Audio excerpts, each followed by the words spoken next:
কিয়ামতের পর যখন আল্লাহ তাআলা হিসাব নিকাশের পর্ব শুরু করে দিবেন, তখন 70,000 ফেরেশতা জাহান্নামকে 70,000 শিকল দ্বারা টেনে নিয়ে আসবেন, আর জান্নাতকেও ফেরেশতারা আলো ও সৌরভ ছড়িয়ে প্রস্তুত করবে।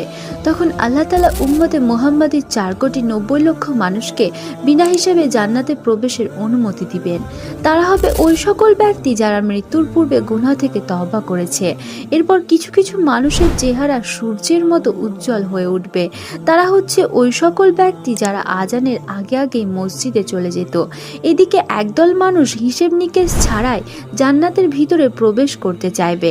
তখন ফেরেশতারা তাদেরকে বাধা দিয়ে বলবে, তোমাদের হিসাব নিকাশ তো এখনো বাকি আছে। তখন তারা বলবে, আমরা দুনিয়াতে অনেক দুঃখ কষ্টে অভাব অনটনে থেকেও আল্লাহর ইবাদত করেছিলাম, তাই আল্লাহ তাআলা আমাদেরকে হিসাব নিকাশ ছাড়াই জান্নাতে প্রবেশের অনুমতি দিয়েছেন।